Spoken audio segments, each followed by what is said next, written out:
itu menyakiti diri sendiri, berarti yang contohnya adalah suicide itu. Kalaupun menyakiti orang lain itu, apakah mungkin sebuah perilaku meracuni minuman Mirna gitu, apa juga merupakan perilaku agresif terhadap orang lain?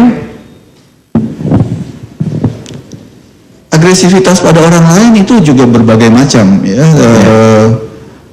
Mungkin berapa jenis kegiatan aktivitas berbagai jenis perilaku kriminal pada orang lain, itulah contoh-contoh agresivitas. Itu yang saya tanyakan termasuk contoh agresivitas itu ya, terhadap orang lain gitu ya, meracuni minuman yang kemudian akan diminum oleh korban Mirna, dalam ini adalah suatu contoh bentuk agresivitas terhadap orang lain. Saya keberatan kalau dikatakan ini adalah terkait dengan kasus, kita bicara soal umum ya. Ya. Kita bicara ini misalnya kok, ini kasus ini belum terbukti, ini kan hanya misalnya. Iya, artinya saya bicara soal umum, kalau secara umum jawaban saya selalu sama ya, tidak ada yang tidak mungkin. Tidak ada yang tidak mungkin ya, tidak ada yang tidak mungkin. Apakah ada sesuatu jenis-jenis kepribadian tertentu yang bisa membuat seseorang ini menyalurkan agresivitasnya? Atau mungkin sama, pertanyaan saya ini sama jawabannya dengan, jadi apa ya, agresivitas tertentu yang mungkin menjadi sebuah penyaluran dari,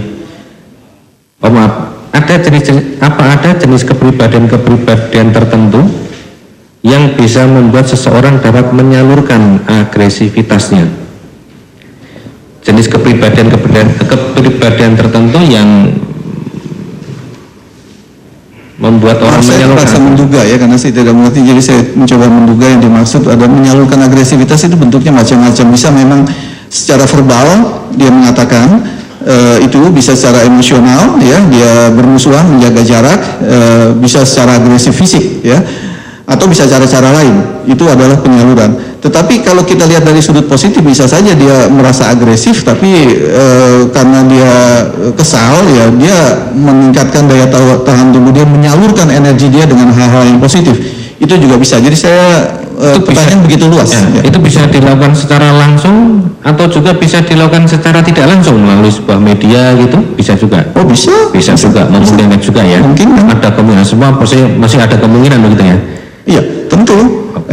Agresi yang kita sering dengar atau sering kita amati akhir-akhir ini dan menimbulkan masalah-masalah akibat sosial media itu sudah banyak. Itu adalah contoh-contoh nyata bahwa ada hal-hal yang dilakukan untuk menyerang dalam bentuk agresivitas melalui berbagai media, itu banyak sekali. Cukup dari saya, mungkin dari rekan saya. Saudara ahli mungkin bisa agak bergeser biar kita enak posisinya, gitu, saling bertatap muka dan kameranya bisa melihat saudara juga. Ya mana? Saudara ahli, apakah saudara dalam melakukan analisa tadi juga diberikan bahan tentang visum et repertum psychiatrum? Ya, meskipun baru hari ini, ya. Mohon maaf. Artinya bisa dipegang juga visum et repertum, nanti bisa kita diskusi.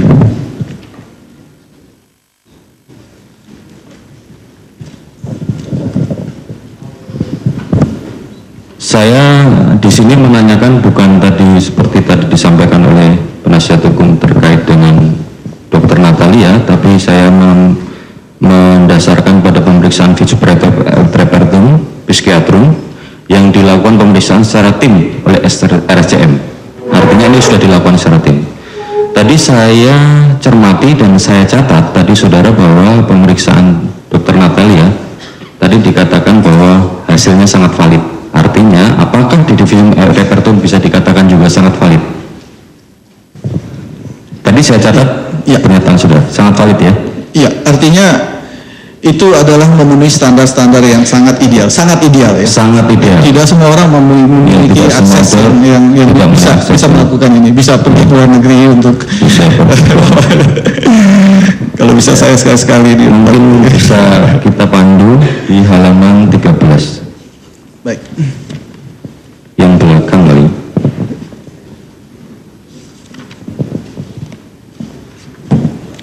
dari visumnya.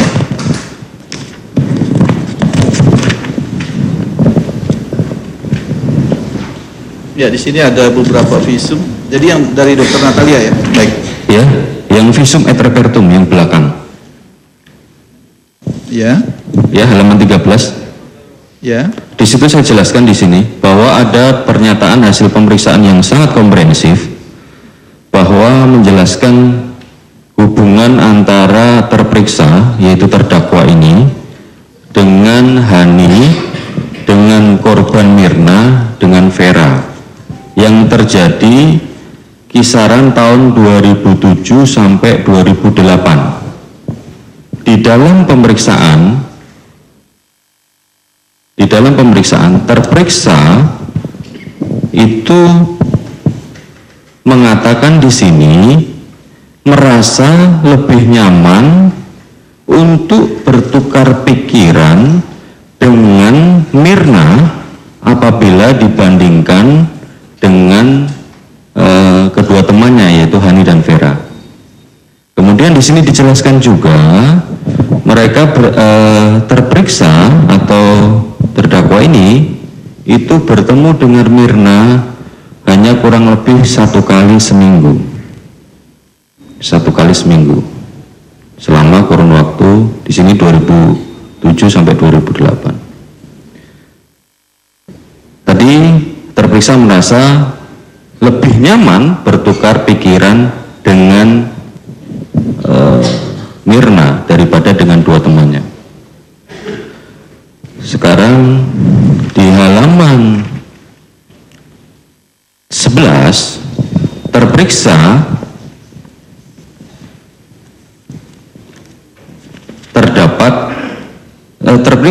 tampak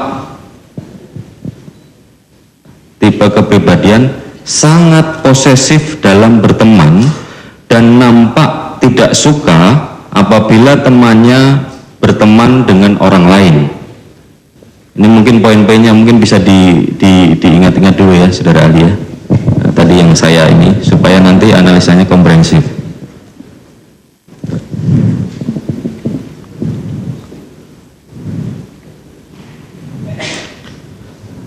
Kemudian dari hasil pemeriksaan juga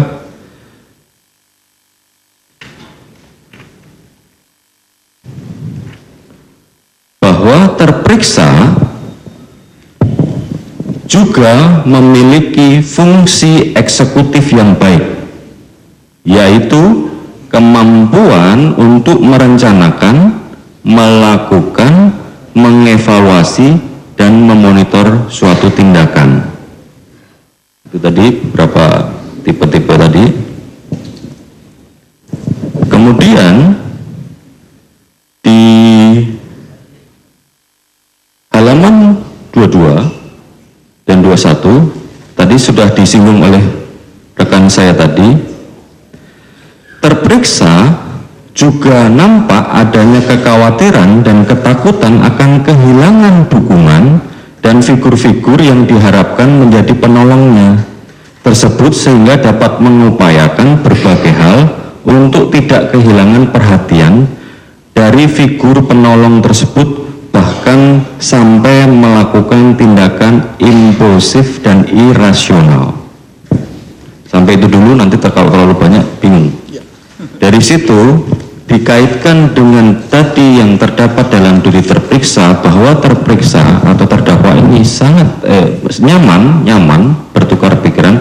Apakah bisa menurut ahli analisa Mirna merupakan figur yang dikatakan penolong atau figur-figur yang diharapkan menjadi sebuah penolong atau figur-figur yang di sini yang perlu memberikan suatu perhatian.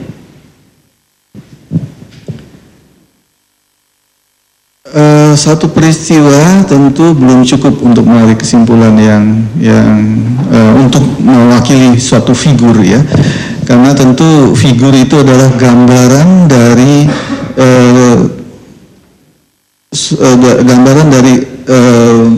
seseorang yang utuh ya. Jadi artinya figur itu ya kita bisa melihat figurnya begini berarti gambaran utuh. Sementara kalau satu data yang disampaikan saya belum bisa memastikan itu. Artinya tidak bisa memastikan dalam analisa saudara atau saudara tidak langsung dalam mengobservasi ya, atau saudara tidak bisa menilai dalam kapasitas ini. Ini harus dijelaskan, harus dipertegas karena apa? Saudara tadi bilang bahwa data yang ada di ya, visum et repertum psychiatrum sangat ya, hasilnya sangat valid. ya. Artinya semua data yang disampaikan itu saya akui betul bahwa memang Mirna katakanlah Dr. Natalia berhasil menemukan bahwa Mirna lebih senang bertukar pikiran. Ya. Nggak ada yang salah dengan itu betul. Ya. Dan itu saya akui. Tetapi kalau itu dihubungi dengan figur-figur saya tidak bisa jawab. Terima kasih. Oke. Sekarang di halaman 22 lagi.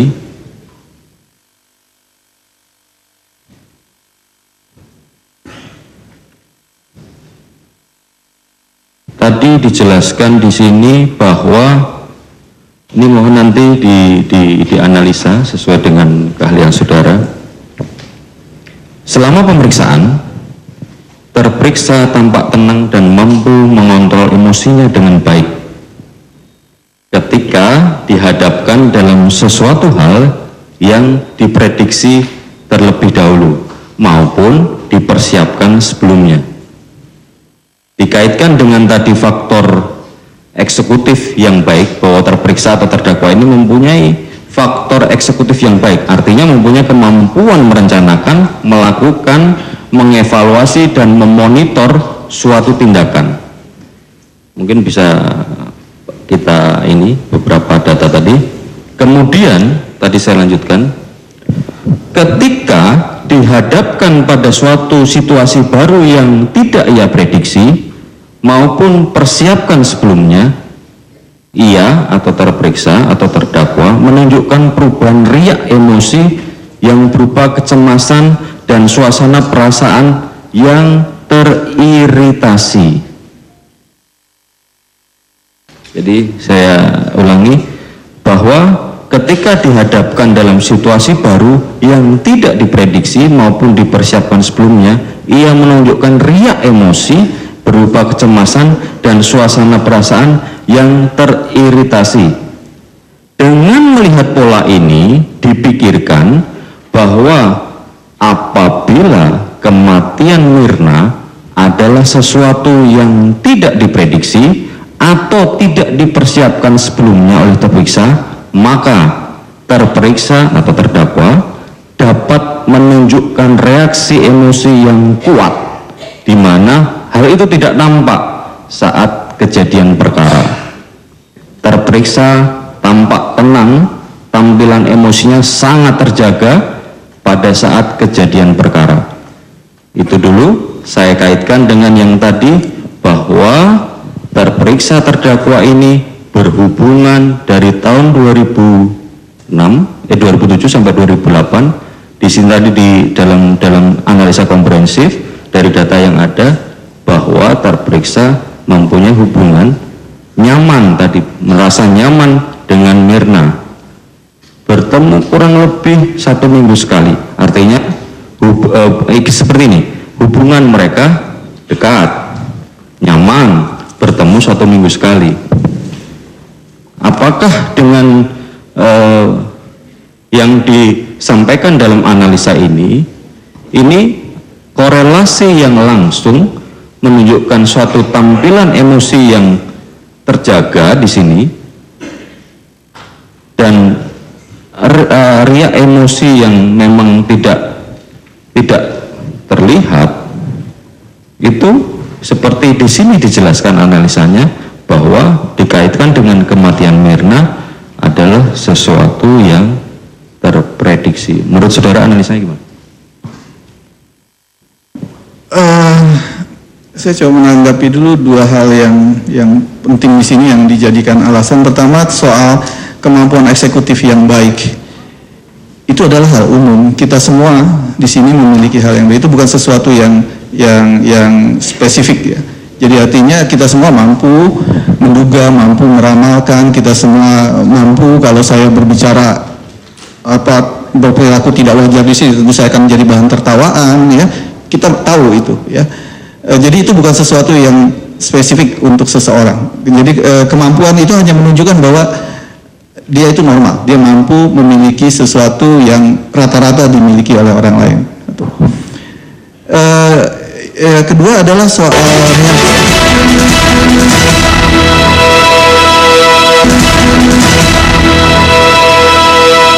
saya tidak melihat itu dalam laporan tim. Apakah memang Dr. Natalia atau tim mengatakan itu? Jadi kalau tentu saya tidak bisa mengatakan, tidak bisa menjawab. Enggak, itu ada di halaman 21. Halaman 21.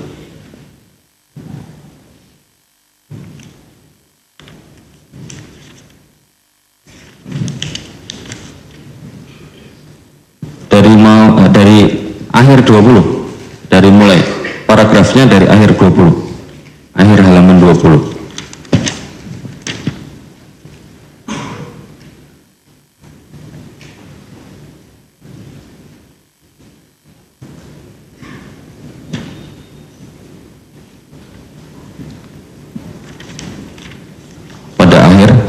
Kalimat terakhir dengan pola ini dipikirkan.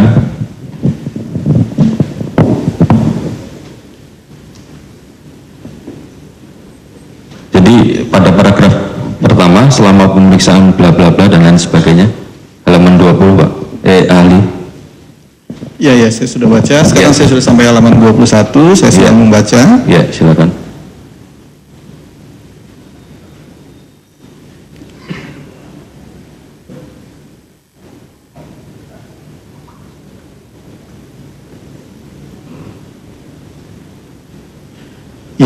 Saya tidak melihat sesuatu yang janggal di sini. Artinya seperti ini. Di sini dengan melihat pola ini dipikirkan apabila kematian Mirna merupakan sesuatu yang tidak diprediksi atau tidak dipersiapkan sebelumnya oleh terperiksa, maka terperiksa dapat menunjukkan reaksi yang kuat. Ya kan? Kalau umpamanya kematian Mirna merupakan sesuatu yang tidak diprediksi dan tidak dipersiapkan sebelumnya oleh terperiksa terdakwa ini, maka terperiksa dapat menunjukkan reaksi emosi yang kuat. Ini analisa dari tim di mana tidak tampak saat kejadian perkara dari keterangan saksi lain maupun rekaman CCTV Olivier, terperiksa nampak tenang, tampilan emosinya sangat terjaga pada saat kematian saudara Mirna merupakan sesuatu hal yang diprediksi dan dipersiapkan oleh terperiksa menurut analisa saudara.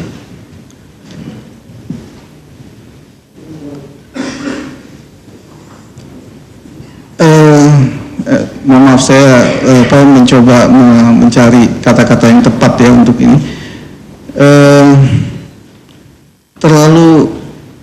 Terlalu dini atau terlalu gegabah kalau kita langsung menghubungkan itu ya, karena proses reaksi seseorang itu bisa banyak terkait analisa ini. Saya boleh nggak menyampaikan ini terhadap lengkap ya, karena kalau seseorang itu memiliki suatu pola tertentu bukan berarti itu 100% berlaku. Tentu ada faktor-faktor lain situasional yang kita tidak tahu. Jadi kalau mengkaitkan itu pasti, saya katakan tidak pasti, ya, tidak pasti. Karena hal-hal di dalam kedokteran itu selalu kita memiliki diferensial diagnosis, kita kita selalu terbuka terhadap hal-hal yang sekecil apapun. Jadi kalau dikatakan bahwa reaksinya itu yang selalu polanya adalah dia emosional, akan emosional terus, ya enggak juga. Kita menganggap itu adalah suatu kelaziman atau suatu yang bisa terjadi merupakan pola. Tapi apakah pola itu terjadi terus menerus? Kita tidak tahu, ya. Kemungkinan itu di luar pola itu tetap terjadi. Kita selalu membuka kemungkinan lain. Membuka kemungkinan. Tapi Ya. terkait dengan penilaian saudara terkait hasil pemeriksaan yang komprehensif dari tim, yang tadi saudara bilang sangat valid dan pasti, seperti apa? Ya, saya mengakui bahwa tim menemukan bahwa Jessica tenang saat itu. Ya, saya akui itu saja. Pada saat Saya tidak bisa kejadian menyebutkan ini. lebih jauh. Jangan mengkaitkan itu dengan bahwa ini bisa diprediksi atau tidak. Wah, itu saya tidak bisa mengatakan. Tapi terkait dengan pertemuan ini, Ya, kalau tim mengatakan Dr. Natalia melihat tim mengatakan bahwa Jessica nampak tenang. melihat kematian Mirna, Ya, itu hasil pemeriksaan Dr. Natalia. Ya, saya mengaku itu. Iya. Tapi tenangnya kenapa? Apakah itu terkait dengan hal diprediksi atau tidak? berarti artinya saudara selaku ahli psikiatri melihat hasilnya ini berarti sangat valid dan pasti, seperti tadi disampaikan. Ya, saya mengakui proses yang diambil adalah sesuatu yang ideal. Ya. Ya. Ya. Sementara dari Ya. Terima kasih. Terima kasih, saya lanjutkan. Saudara ahli, tadi saya mendengar bahwa pengaruh alkohol itu juga mendorong seseorang bisa melakukan tindakan kekerasan. Sejauh mana sih pengaruh alkohol ini terhadap seseorang untuk melakukan tindakan kekerasan?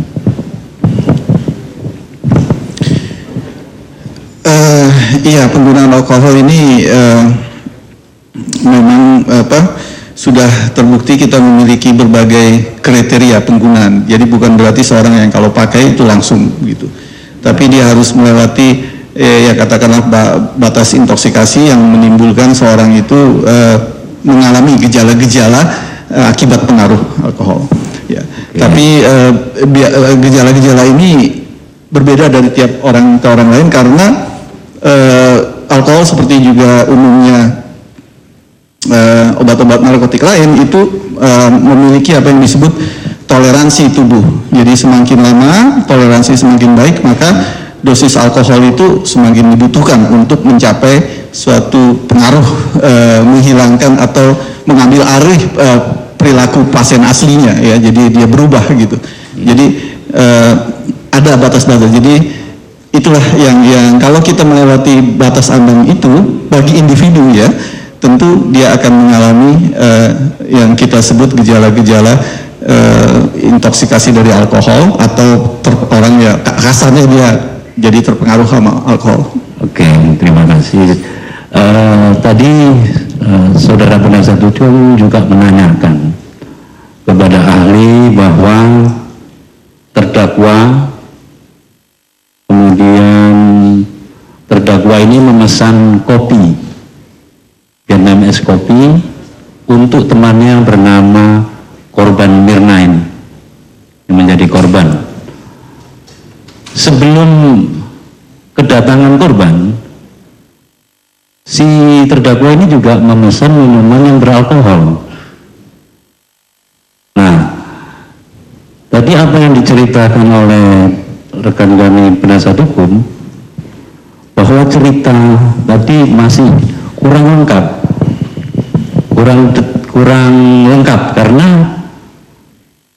yang diceritakan itu juga melihat CCTV, dan di CCTV itu memang ada yang diminum oleh terdakwa alkohol.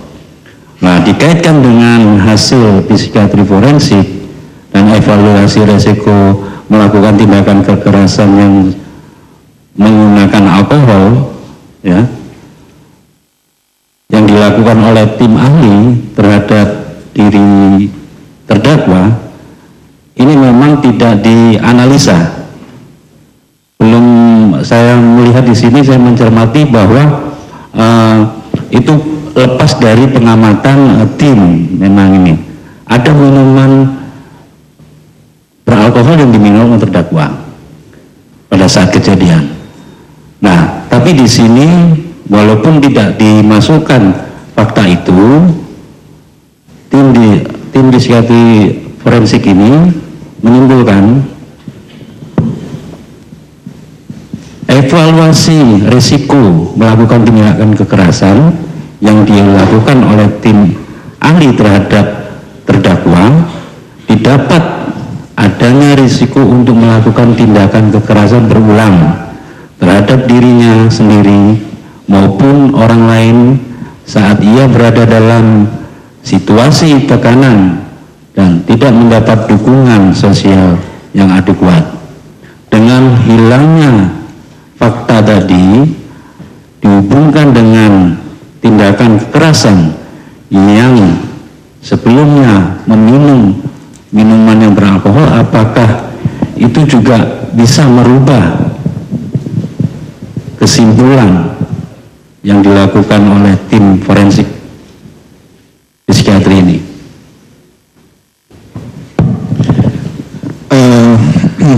Baik, tadi saya coba terima kasih ya, ada hal yang baru, jadi saya juga teringat karena ini di luar yang sudah diamati oleh tim, bahwa alkohol memang bisa mempengaruhi, tapi tadi saya coba sampaikan di awal bahwa itu tergantung dari kadarnya dan tergantung dari orang itu sudah seperti apa. Kalau dia sudah terbiasa minum yang cukup, tentu membutuhkan dosis yang tinggi lagi untuk dia mempengaruhi perilakunya.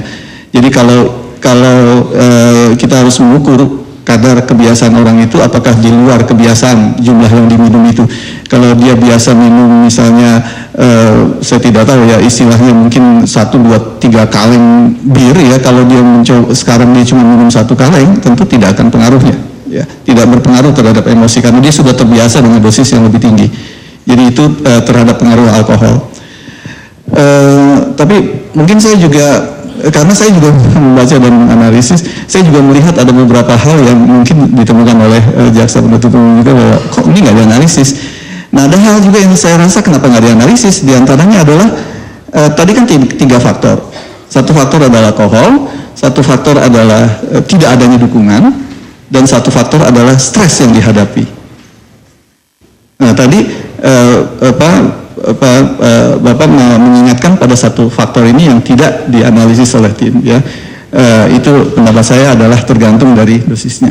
Nah, 2 faktor ini saya juga bertanya-tanya apakah sekarang dukungan sosial yang diharapkan di Indonesia selama dia di sini itu ada atau tidak ya. Dianalisis atau tidak ya. Itu kan ada perubahan saat ini. Dan kedua, apakah dia menghadapi stresor nggak pada saat ini? Jadi kan tadi ada 3 faktor yang bisa memicu Jessica ini melakukan tindak kekerasan. Ada suatu stresor, ada tidak ada dukungan, dan ada pengaruh alkohol.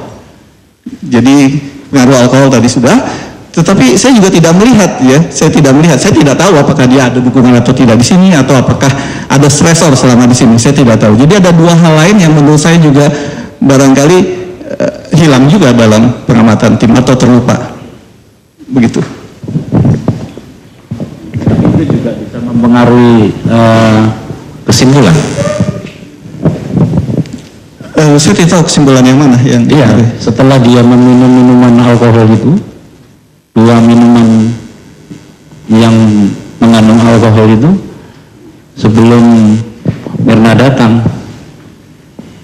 Ya, maksud saya mempengaruhi kesimpulan yang mana itu? Minuman yang diminum oleh terdakwa itu dapat memicu, ya toh, dapat memicu tindakan kekerasan. Ya, dapat memicu, tidak ada yang salah, itu dapat memicu, dapat memicu. Ya. Oke. Tetapi artinya alkohol memang diakui sebagai salah satu zat yang memang bisa memicu, tetapi tentu tergantung dari dosis yang diminum, dan itu yang saya tidak tahu.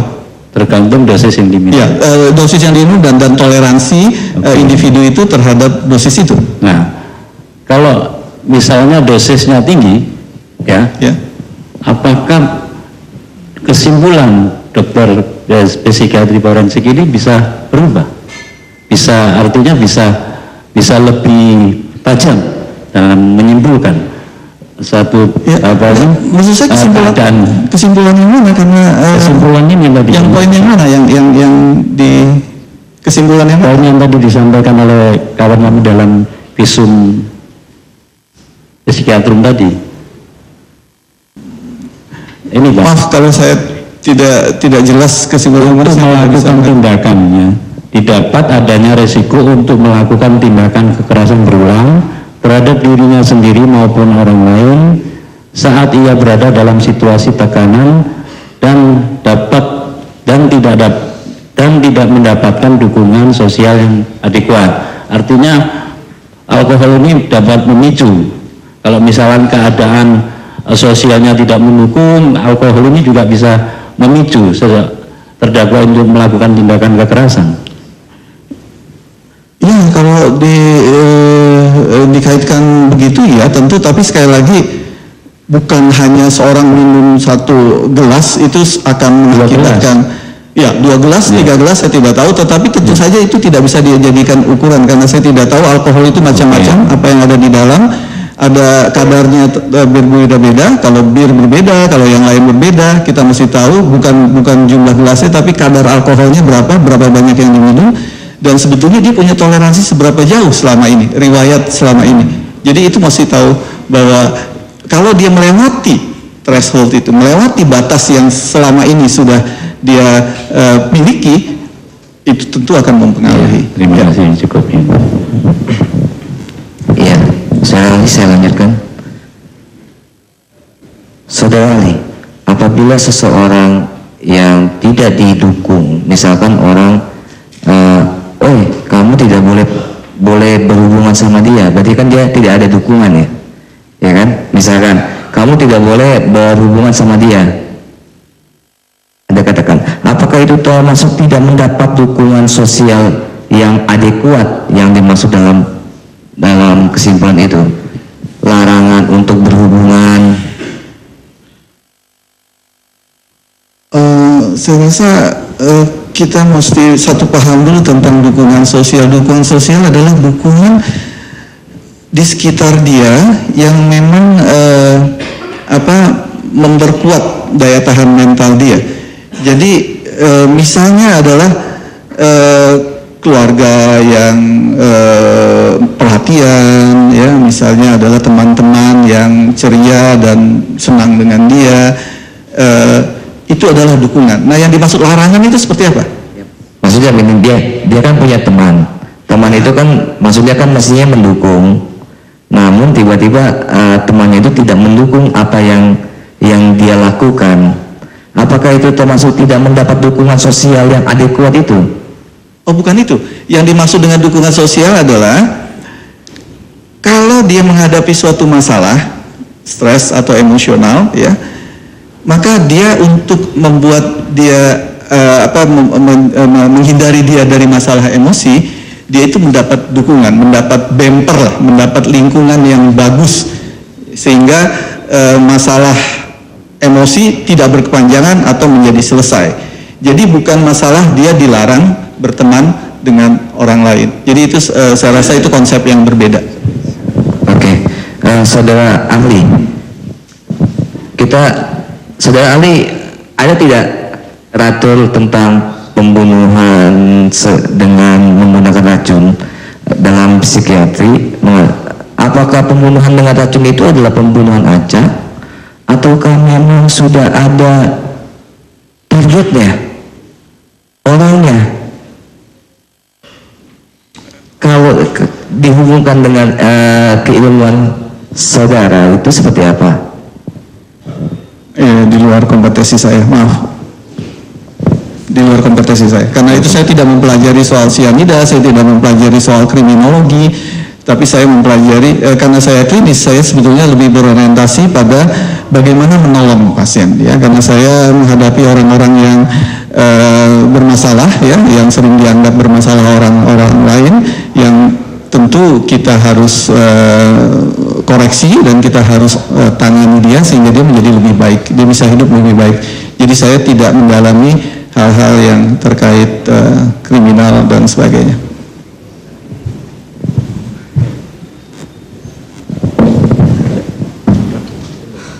Sebentar, cukup yang mulia.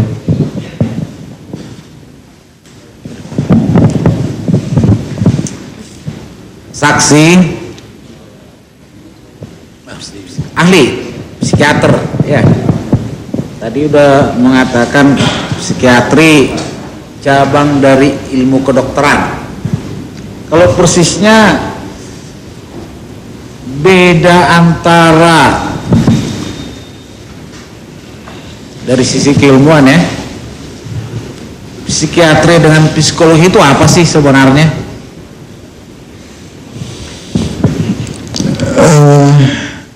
Ya tadi saya coba mendefinisikan yang utama adalah psikiater itu adalah dokter. Jadi artinya kita lihat saja apa yang dipelajari oleh seorang dokter. Dokter itu mempelajari anatomi tubuh dengan menyeluruh, seluruhnya, bukan hanya otak tapi seluruh badan dipelajari, termasuk mempelajari berbagai hal fungsi dan patologi dari organ-organ itu manusia secara utuh, secara biologis.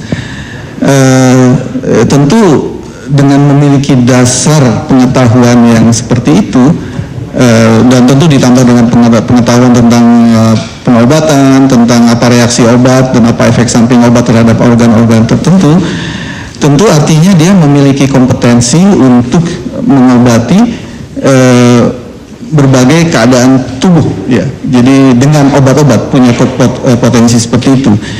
Jadi dan dengan modal pengetahuan dia sebagai dokter, dia mempelajari beberapa sindrom perilaku yang bisa mempengaruhi orang atau yang bisa membuat orang menjadi menimbulkan masalah ya, perilaku yang berulang, yang cuci tangan. Beberapa sindrom perilaku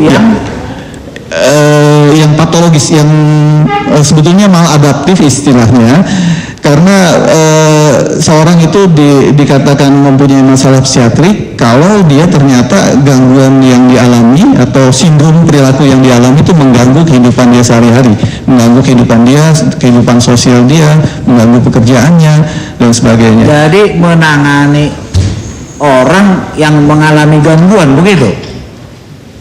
Iya. Yang meminta pertolongan untuk mengalami gangguan, dan gangguan itu kan bukan saja yang membedakan di sini bahwa gangguan itu memang kadang-kadang bisa dikoreksi dengan perilaku, dengan katakanlah psikoterapi, dengan proses kognitif ya, dengan itu proses intinya menangani ya. Jadi apa bisa dikatakan bukan untuk mempelajari perilaku, sikap, sifat seseorang? Ya tentu kalau kita ingin menangani kita harus mempelajari itu. Harus mempelajari itu dulu. Ya. Jadi karena tadi saudara katakan ini barangkali yang kedua menjadi ahli di pengadilan ya? Ya, saya menjadi saksi ini baru yang kedua kali. Yang pertama itu kasus si Sylvania dengan ada masalah perdata waktu itu, di mana penderita ya katakanlah menjual propertinya, dan padahal saat itu dia sedang mengalami gangguan. Jadi itulah kurang lebih seperti itu. Jadi ada perbuatan apa? Menyangkut perdata barangkali ya? Iya. Seorang psikiater menjadi ahli untuk memberitahukan ke persidangan bahwa orang ini memang mengalami gangguan seperti itu. Iya. Atau lebih jelasnya, kurang lebih apa sumbangsih seorang psikiater atau ilmu psikiatri dalam satu permasalahan pidana di pengadilan? Sebenarnya sumbangsihnya apa? Dua hal yang penting tadi adalah pertama menetapkan apakah seorang bisa bertanggung jawab terhadap apa yang dilakukan. Bertanggung jawab, seseorang itu bisa bertanggung jawab atas apa yang dilakukan, perbuatan pidana yang dilakukan. Ya. Satu, dan kedua menentukan apakah seseorang ini bisa dijadikan bisa terlibat dalam proses hukum, misalnya dijadikan saksi atau dijadikan sebagai penuntut seperti itu. Jadi apakah dia fit for trial? Jadi apakah seseorang ini bisa dimintai pertanggungjawaban dalam satu peristiwa hukum, perbuatan hukum? Intinya seperti itu. Ya, itu yang utama. Ya. Jadi kaitannya dengan visum et psikiatrikum itu apa?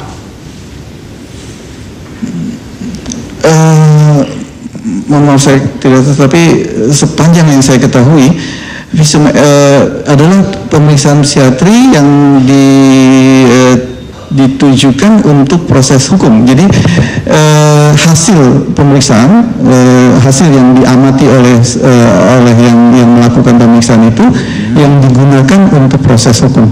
Jadi dilakukan dulu pengamatan, dari seluruh pengamatan ini, ya inilah hasilnya. Itulah yang disebut visumnya, begitu. Ya. Tentu ada proses-prosesnya, ada prasyarat-prasyaratnya pasti. Ya. Ada batasan waktu untuk melakukan pengamatan sedemikian? Cukupkah 1-2 hari? Ataukah harus berbulan-bulan atau bertahun-tahun? Saya sebetulnya punya peraturan yang baru tentang itu, tapi saya belum hafal seluruhnya. Tapi memang ada batasan waktu.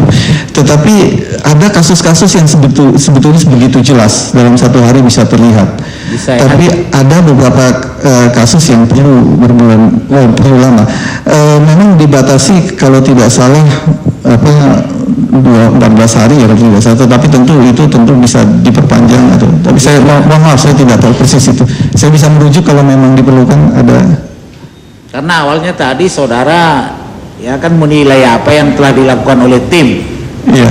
Kalau bahasa yang saya tangkap tuh di saudara ya cukup sangat ideal. Saya sangat menghargai. Betul. Tapi ujung-ujungnya ideal karena bisa jalan-jalan ke luar negeri.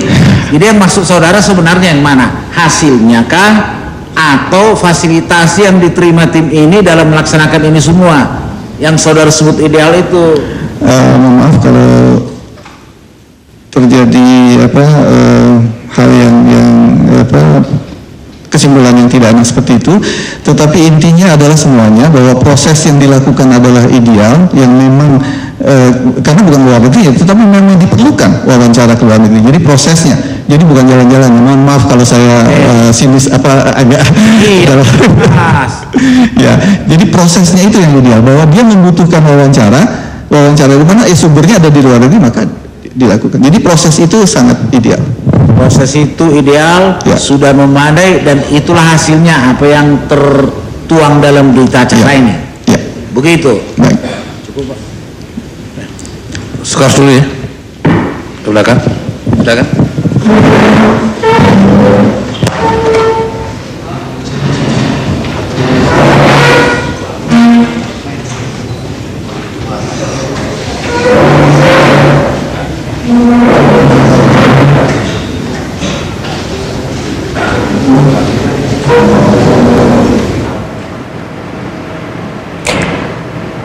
Saudara, saat ini sidang ke-21 program sidang ke-21 terkait dengan sidang pembunuhan Wayan Mirna Salihin ini tengah melakukan atau telah dilakukan skorsing. Sebelumnya memang sudah diketahui bahwa ada beberapa ahli yang memang sudah dimintai keterangan. Salah satunya adalah ini yang terakhir adalah Dr. Irman Syah yang merupakan psikiatri klinis.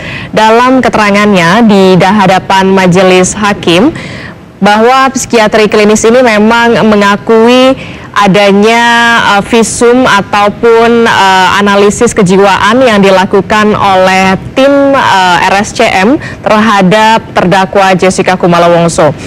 ahli Dr. Irmansyah menyatakan memang terdapat potensi menyakiti orang lain yang dilakukan oleh Jessica Kumala Wongso, namun potensi untuk menyakiti orang lain ini sangatlah sedikit.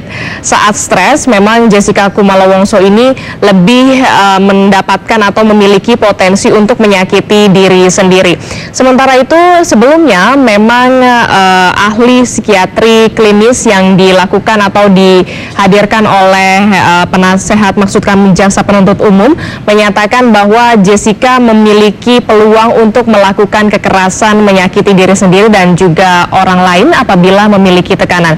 Dan kita akan melanjutkan kembali program sidang kasus kematian Wayan Mirna Salihin dengan agenda masih mendengarkan keterangan ahli yakni Dr. Irmansyah sebagai psikiatri klinis, dan kita akan jeda terlebih dahulu.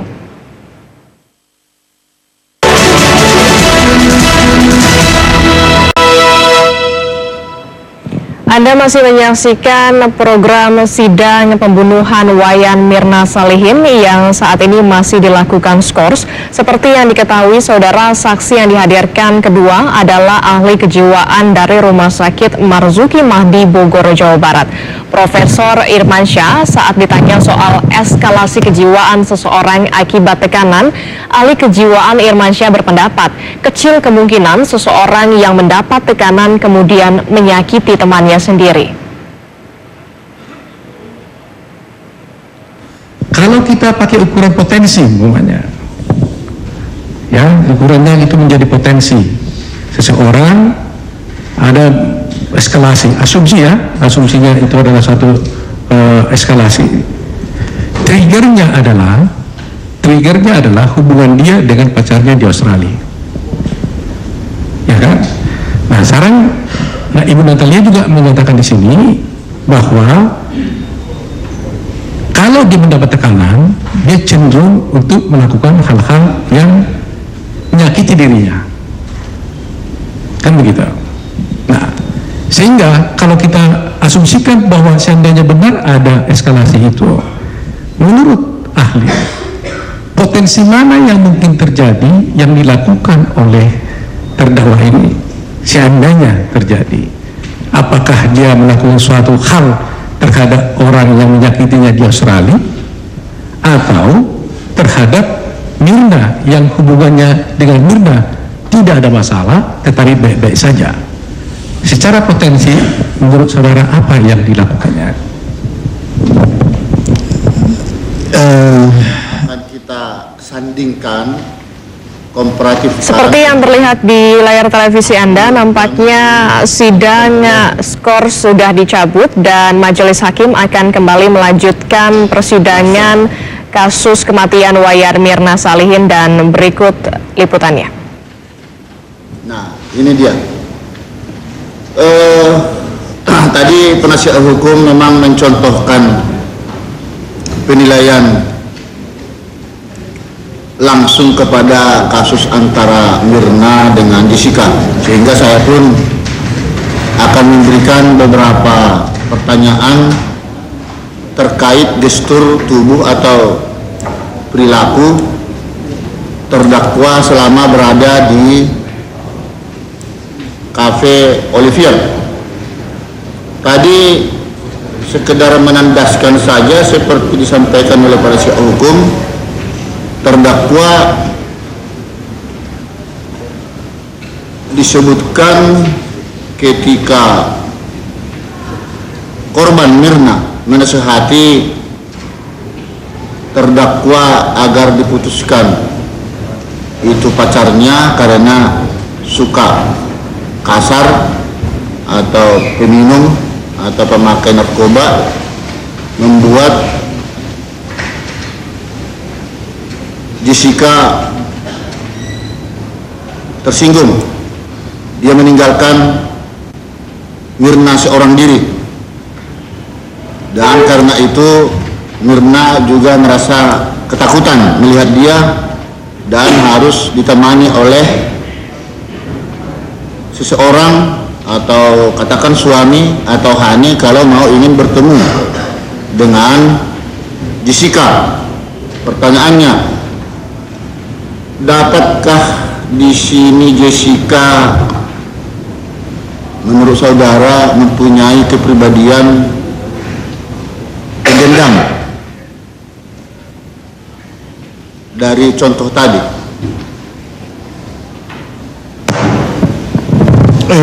Pertama, saya atau kami di klinis itu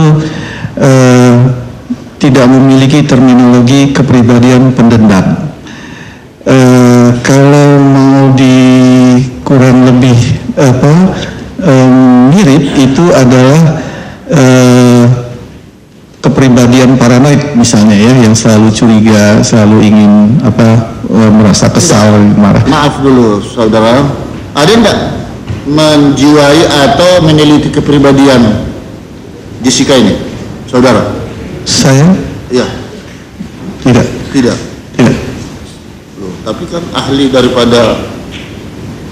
penasihat hukum terdakwa, setidaknya apa yang disampaikan oleh beberapa ahli sebelumnya dari kejaksaan, banyak hal-hal kepribadian dia yang ganjil.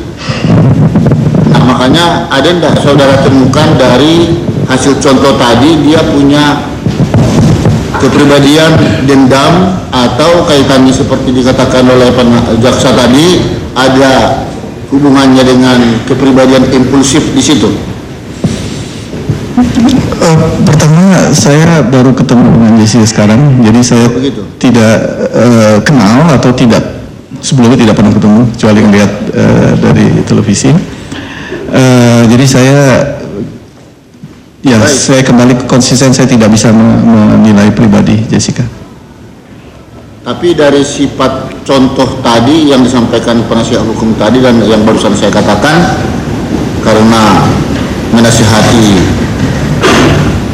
si Jessica akhirnya putus, retak hubungan mereka.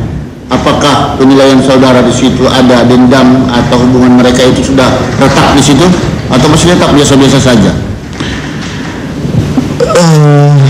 Saya tidak bisa mengambil kesimpulan, karena kalau kita mau menyimpulkan apakah seorang memiliki kepribadian tertentu atau sifat tertentu, tentu pengamatannya bukan terhadap satu peristiwa, tetapi kita harus rangkaikan dengan pola dia itu seperti apa. Bukan hanya pola hubungan antara satu dengan yang satu, tapi kita mesti lihat pola hubungan ini dengan yang lain bagaimana, dengan teman yang lain bagaimana, apakah itu sudah berpola seperti itu. Kalau kita menemui pola yang menetap, baru kita bisa simpulkan. Dan itu juga bukan cuma satu gejala, tapi misalnya paranoid itu merupakan beberapa kumpulan gejala. Nah, apakah gejala-gejala itu bisa menetap atau tidak? Ini memang baru satu kita temukan di dalam surat dakwaan jaksa ya. Ya. Yang lain-lain belum terungkap ya. Ya. Ya, kalau memang saudara tidak bisa memastikan, tidak apa-apa. Ya.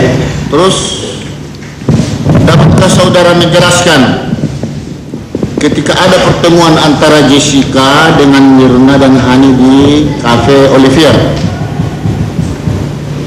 Jessica itu cuma memesan kopi Vietnam khusus kepada korban Mirna, tanpa ada misalnya camilan-camilan ya atau kue-kue lain, dan juga tanpa ada minuman si Mirna, si Hani. Sementara tamunya ada dua ya, Mirna sama Hani, yang ada cuman kopi tok satu. Dan apakah ada keganjilan kepribadian terdakwa di sini, dan keganjilan apa itu? Sekali lagi, suatu peristiwa memang agak sulit ya, tetapi mohon maaf Pak Yang Mulia, karena saya karena saya juga membaca visum yang dituliskan oleh tim dengan lengkap, dan yang saya tahu, yang saya ingat bahwa itu bisa dijelaskan oleh peristiwa itu bisa dijelaskan oleh tim. Ada dalam laporan tim mengapa Jessica hanya memesan kopi Mirna. Jadi bukan karena dia khusus memesan kopi, tetapi memang ada alasan-alasan yang dituliskan di, saya lupa, mungkin Iya, saya saya bantu dia karena Mirna itu suka kopi.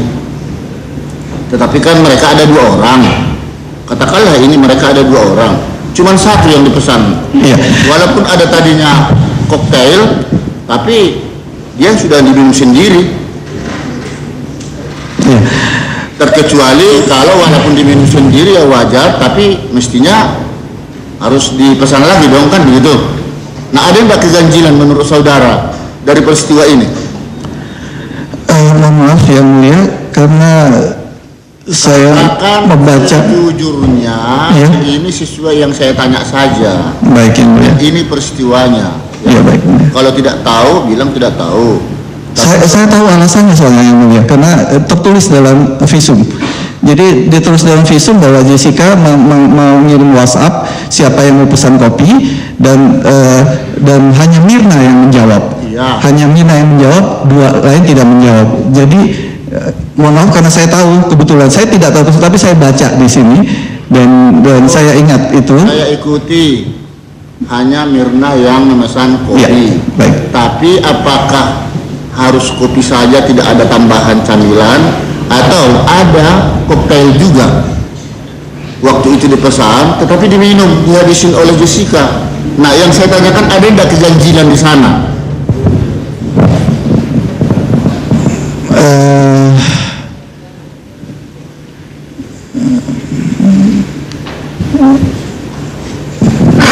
Sejauh perilaku seorang yang memesan, dia memesan atas permintaan Jessica, permintaan Nina, dan tidak memesan untuk 2 yang lain karena memang tidak ada pesanan. Sejauh juga iya, tentu dia perlu minum untuk dirinya sendiri. Dalam konteks ini saya melihat itu hal yang bisa terjadi, dalam konteks bahwa dia memesan, bahwa dia memesan pesanan yang dipesan oleh temannya, dan dia memesan minuman, dia meminum minumannya sendiri. Kalau itu saya lihat itu bisa saya lakukan kalau saya juga melakukan ada teman kemudian pesanin gue ini dulu dong, ya udah saya pesan kan. Ya. Halo, saudara ahli lo ini. Ya makanya berpikir memberikan jawaban. Ya. Baik, saya ikuti lagi pesanan daripada Mirna kopi. Akhirnya itu yang dipesan. Terus tapi kopi ini lama menganggur, sekitar 51 menit katakan, atau kurang lebih 1 jam. Sementara yang mau meminumnya, yang memesan tadi di WA itu belum datang-datang, sudah dituangkan lengkap semua, ya sesuai standar kopi. Wajarkah kopi begitu lamanya menganggur? Kalau memang selaku teman, udah kelamaan nih, sudah nggak bagus lagi warna kopinya, atau udah terlalu dingin, atau sudah melepuh mungkin esnya, saya suruh saja dah diganti lagi yang baru. Bagaimana menurut saudara sikap kepribadian Jessica di situ? Seharusnya bagaimana?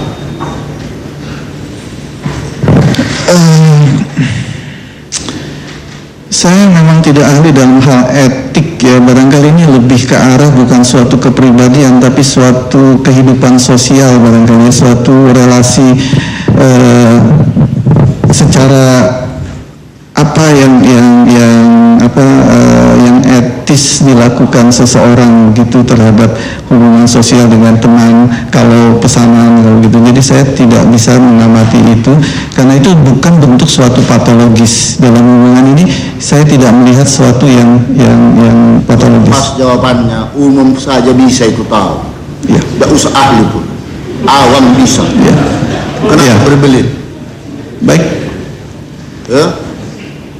Tidak bisa menjawabnya. Maksudnya? Apa pertanyaan saya tadi? Ya. Loh, kan sudah lama nih kopi nih. Iya. Apa sebaiknya itu biarkan saja deh kopinya berlama-lama, mau datang mau enggak tidak perlu diganti. Iya. atau mungkin ada pemikiran rugi saya nanti kalau saya suruh diganti lagi. Makanya ada enggak yang aneh di sini, mengapa begitu lama, masih ada kurang lebih 1 jam tamunya datang, tapi ini sudah dipesan dulu. Ya mungkin ini perbedaan ya, saya biasa melihat sesuatu dengan segala kemungkinan ya Pak Yang Mulia, karena saya kalau ditanyakan pendapat saya sebagai seorang ahli, mohon maaf Yang Mulia, saya tuh selalu melihat sesuatu dengan alternatif, jadi tidak dengan suatu keanehan, jadi tidak seperti itu. Jadi saya mencoba kalau begini mungkin hal ini mungkin begini. Apa misalnya mungkinnya? Ya mungkin sayang kalau dia harus bayar lagi. Sayang. Barangkali saya tidak tahu ya. Namanya kemungkinan ya. Jadi saya membuka, saya tidak bisa mengatakan karena mungkin sebagai ahli saya selalu mencoba berpikir yang lain ya. Saya tidak tahu jawabannya, tapi kemungkinan kalau ditanya kemungkinan ya bisa itu ya. Jadi intinya bukan kemungkinannya, maaf ya, intinya bukan kemungkinannya, tapi intinya dalam melihat sesuatu itu selalu mencoba melihat berbagai kemungkinan, berbagai alternatif, bukan hanya yes or no, bukan begitu. Ya, itu tidak diajarkan di dalam keahlian saya. Mohon maaf Yang Mulia. Sayang dibuang begitu ya.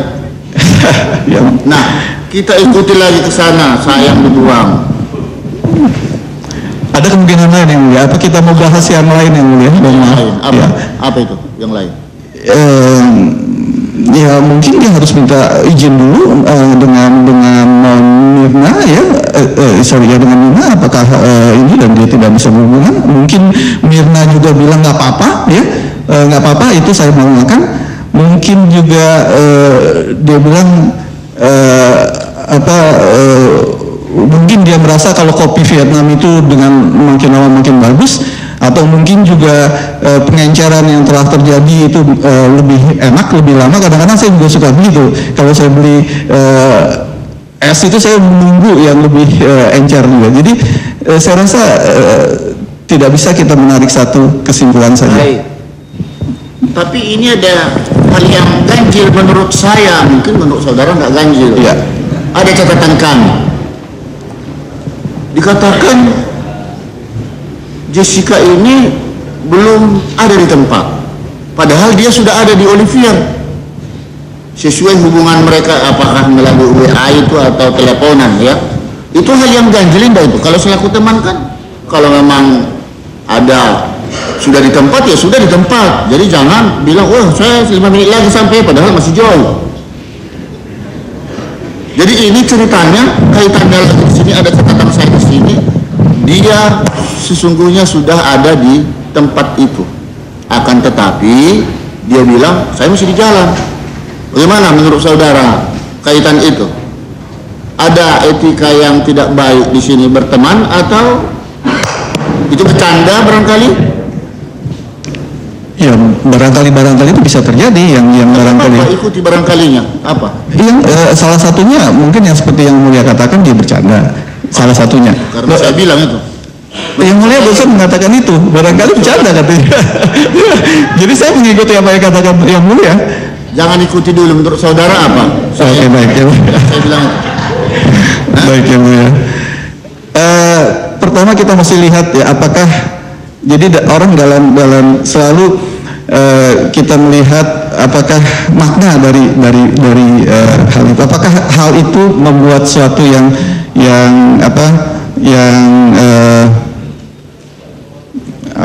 istilahnya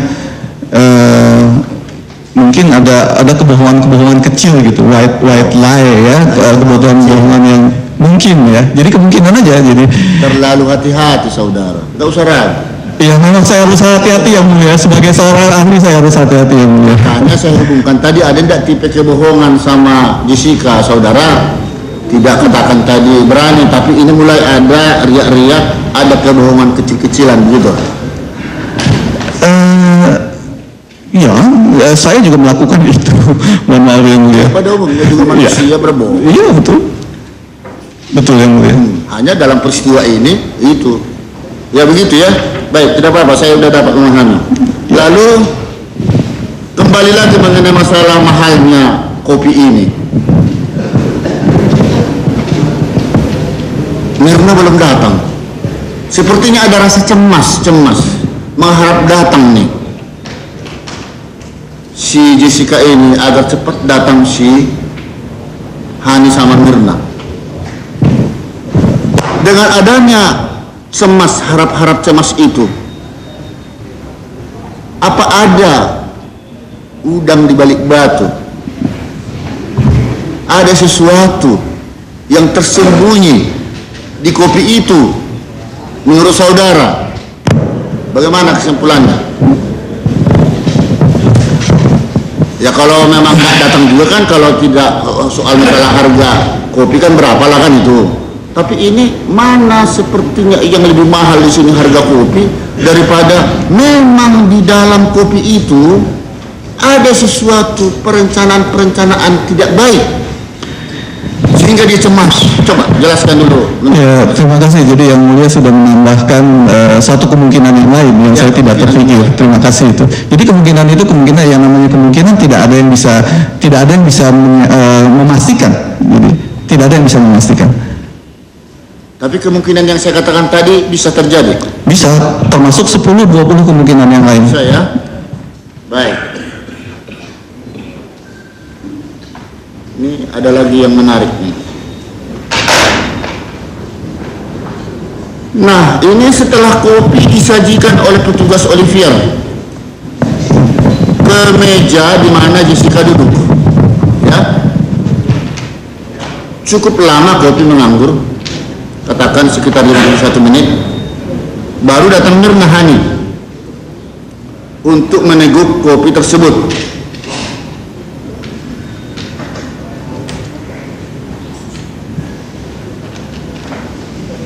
Ini sudah terjawab.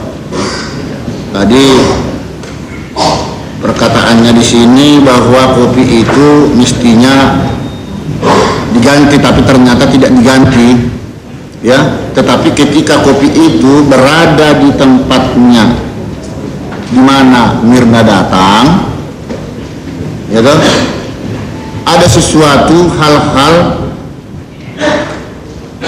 ya yang tidak mengenakan, hanya hitungan detik ketika diminum atau diteguk kopi itu oleh Mirna, dia katakanlah kolaps, ya. Dari lamanya kopi berada dalam penguasaan Jessica yang kita saksikan di CCTV, itu menurut saudara bagaimana itu kopi itu? Apa ada masalah yang juga harap-harap cemas tadi sehingga ini kolaps ini temannya dia sendiri? Apa yang terjadi dalam kopi itu menurut saudara? Dan adakah orang yang memasukkan sesuatu zat kimia? Saya tidak katakan cyanida, karena sekarang cyanida dicoba dulu disingkirkan, akan tetapi ada racun zat kimia kah di dalamnya sehingga dia kolaps begitu? Maaf Yang Mulia, keahlian saya adalah mengamati dalam klinis sebagai seorang psikiater. Saya tidak berkompeten untuk menilai apakah yang lebih dominan memasukkan sesuatu. Cukup ya? Itu. Habis waktu. Habis. Sudah ganti hari. Ya. Terima kasih Yang Mulia. Ada tanggapan? Diselamatkan oleh beliau. Ada tanggapan? Tidak ada. Terima kasih ahli, boleh meninggalkan, nanti bisa diskusi pada event yang lain. Terima kasih sekali lagi atas kesempatannya Yang Mulia. Terima kasih semuanya. Assalamualaikum warahmatullahi wabarakatuh.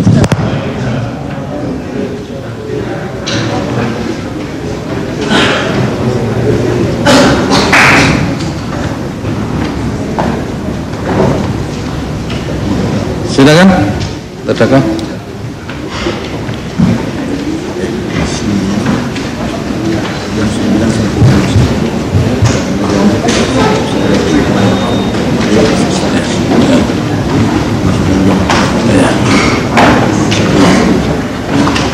Ya, sidang hari ini sampai di sini karena sudah menunjukkan pukul 24.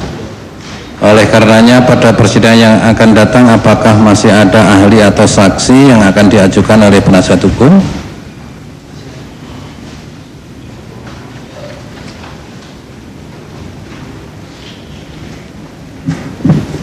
Masih ada yang mulia. Oleh karena itu kami ada permohonan sedikit yang mulia. Karena hari ini kalau kami tidak keliru kan itu jadwal yang mulia kan ada jam mulai pagi sampai jam 1, terus jam 4 sore berhenti gitu kan. Nah, oleh karena itu kami mohon kalau bisa sidangnya itu jaksa bisa membawa terdakwa ini lebih pagi. Karena tadi pagi kan dibawanya kan sudah jam 11.15 dijemputnya. Jadi kalau itu terjadi lagi nanti berarti kan sidangnya jadi hilang ya waktu kami gitu.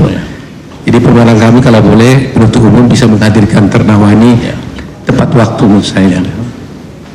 Ya, begitu. Jadi sidang hari ini dinyatakan selesai dan ditunda serta ditetapkan sidang yang akan datang hari Senin tanggal 19 September 2016 pukul 9 tepat. Diperintahkan kepada penuntut umum untuk menghadirkan terdakwa sebelum jam 9 pagi. Ya, agar supaya dipatuhi. Demikian sidang ditutup.